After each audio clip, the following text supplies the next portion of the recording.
नमस्कार दोस्तों, स्वागत है आप सभी का आपके अपने YouTube channel update with Kharol पर। और मैं हेमराज खारोल लेके आया हूँ आधुनिक भारत का इतिहास, महत्वपूर्ण 10 प्रश्नों की श्रृंखला का पार्ट 4।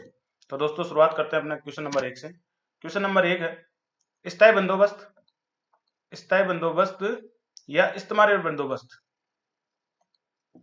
किस अंग्रेज गवर्नर ने लागू किया? ऑप्शन आपके पास लॉर्ड डलहौजी, कॉर्नवालिस, कर्जन या हेस्टिंग्स। दोस्तों का राइट आंसर है लॉर्ड कॉर्नवालिस। अब अपन इसकी डिटेल से चर्चा करते हैं स्थायी बंदोबस्त की। बहुत इंपॉर्टेंट क्वेश्चन है दोस्तों, और मॉडर्न हिस्ट्री से ये क्वेश्चन आता ही रहता है। इसका नाम, दूसरा नाम भी एक और है, स्थायी बंदोबस्त, इस्तेमारी बंदोबस्त या चिरस्थायी बंदोबस्त। चिरस्थायी बंदोबस्त, और इंग्लिश में क्या कहते हैं? Permanent settlement. दोस्तों लॉर्ड कॉर्नवालिस द्वारा 1793 में लागू किया गया था। और कहां कहां लागू किया गया था? ये किया गया था बिहार, उड़ीसा और बंगाल और यूपी के बनारस प्रखंड में।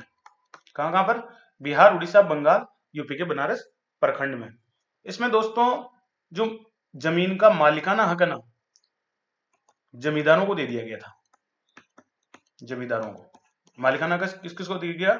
जमींदारों को। और किसानों को भूमिहीन कर दिया गया। किसानों के पास जमीन का मालिकाना हक बिल्कुल भी नहीं था।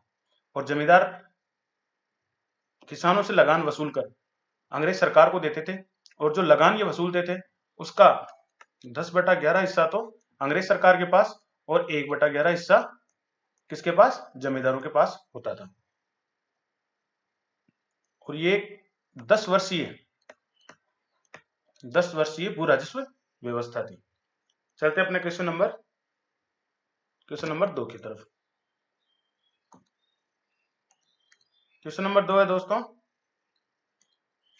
रेतवाड़ी प्रणाली अंग्रेज किस गवर्नर द्वारा लाई गई थी? रेत दोस्तों किसको कहते थे? पहले किसानों को। जो छोटे किसान थे उनको क्या बोलते थे? रेत। ये रेतवाड़ी प्रणाली किसके द्वारा लाई गई थी? ऑप्शन ए है Thomas Munro, lord Wellesley, Charles Napier या वारेन हेस्टिंग।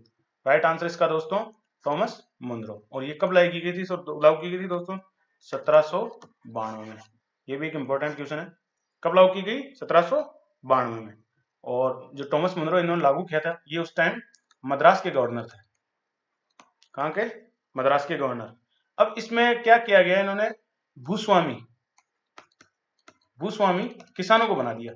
मतलब रेतों को डायरेक्ट भूमि का अधिकार दे दिया गया, जमींदारों को बीच में से हटा दिया गया। और अब ये भूस्वामी क्या करते थे? किसान डायरेक्ट किसको टैक्स देते थे? लगान अंग्रेज सरकार को। इससे क्या हुआ कि जमींदार बीच में से हट गए, जमींदारों को हटा दिया गया। और ये लागू कहां की गई? ये की गई बंबई, मद्रास और असम में। बंबई, मद्रास और असम में। और इसमें जो लगान का हिस्सा रखा गया वो कितना था? 1/3%। कितना रखा गया? 1/3%।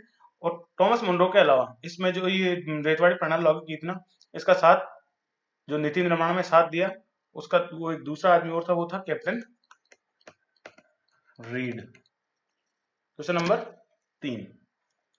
3 है दोस्तों, महालवाड़ी प्रथा। Mahal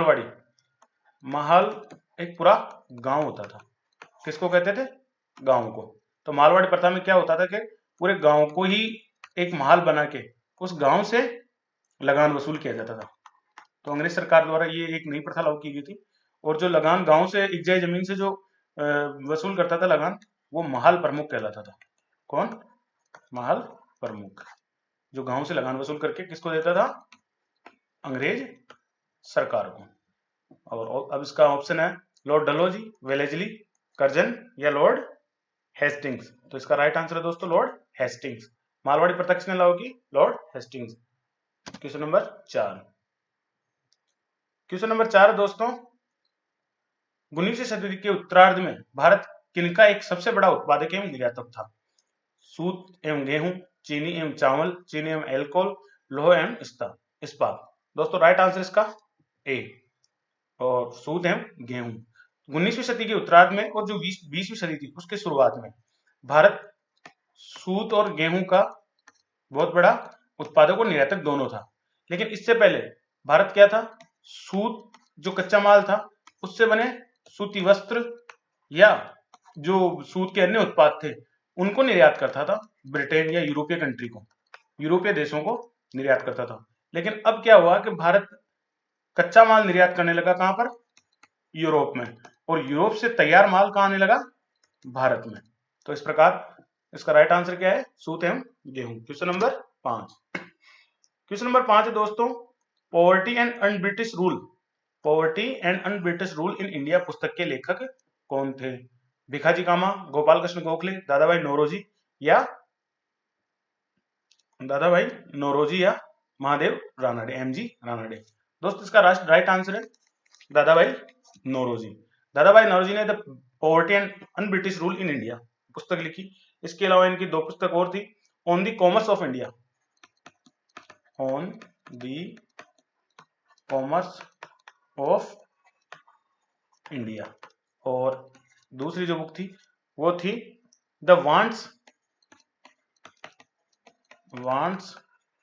and means of India.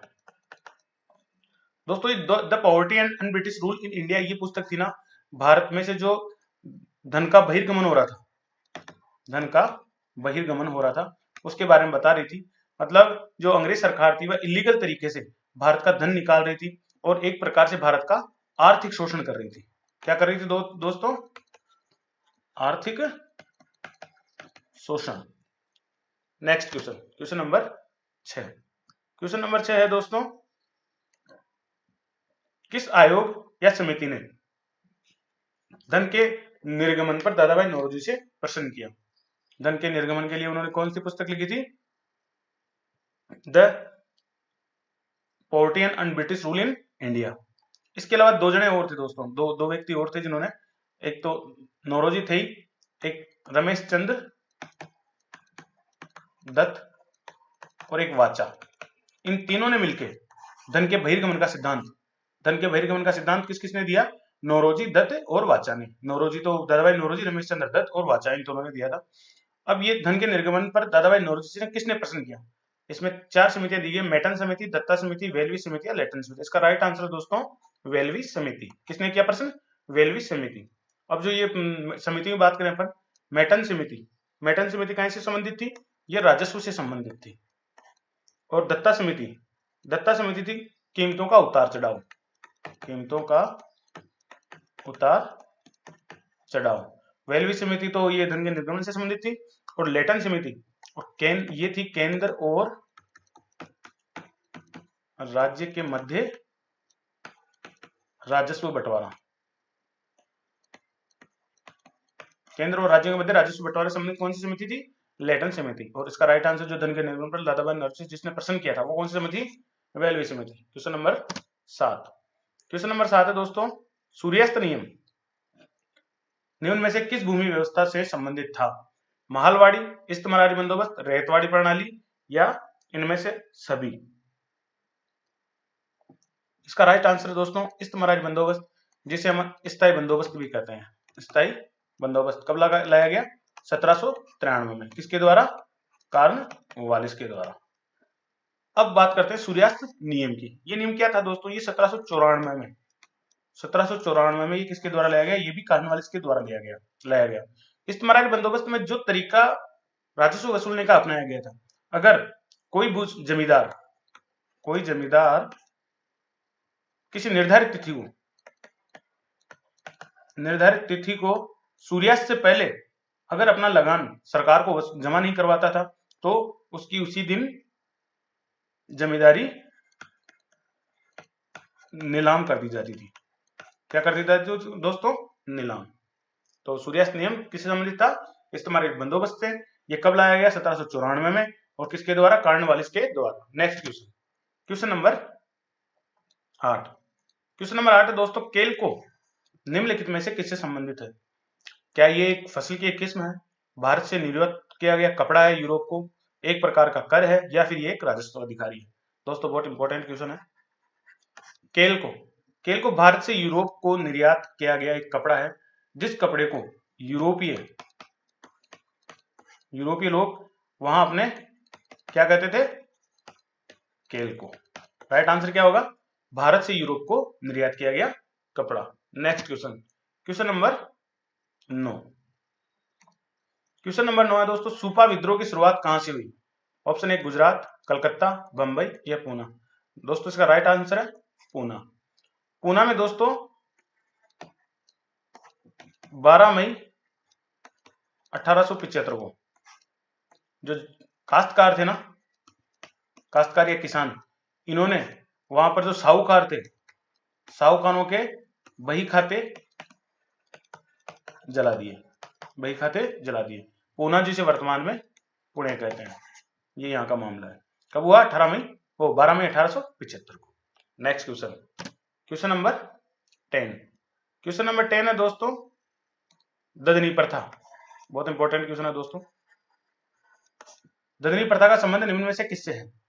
यह आदिवासी इलाकों में सती प्रथा का प्रचलित रूप है, या यह मध्यकालीन राजस्व प्रणाली है, यह व्यापारियों द्वारा कारीगरों को दी जाने वाली आर्थिक सहायता है, या आदिवासियों में प्रचलित विवाह पद्धति है। राइट आंसर है तो इसका दोस्तों ऑप्शन है व्यापारियों द्वारा कारीगरों को दी जाने वाली आर्थिक सहायता। और ये आर्थिक सहायता देसी और विदेशी दोनों व्यापारियों द्वारा इनको दी जाती थी, कारीगरों को। अब कारीगर जब सहायता लेने के बाद में जब माल तैयार कर लेते थे और उसको बेचते थे, तो उनको जो आमदनी होती थी उससे ये सहायता, जो इन्होंने आर्थिक सहायता ली थी, ये वापस इनको लौटा देते थे, व्यापारियों को वापस लौटा देते। तो दोस्तों कैसा लगा ये वीडियो, कमेंट बॉक्स में जरूर बताएं, लाइक शेयर और कमेंट जरूर करें। इसके अलावा हमारे चैनल को सब्सक्राइब करें और नए वीडियोस की अपडेट पाने के लिए बेल आइकन को हिट करें। Thanks for watching. जय हिंद, जय भारत।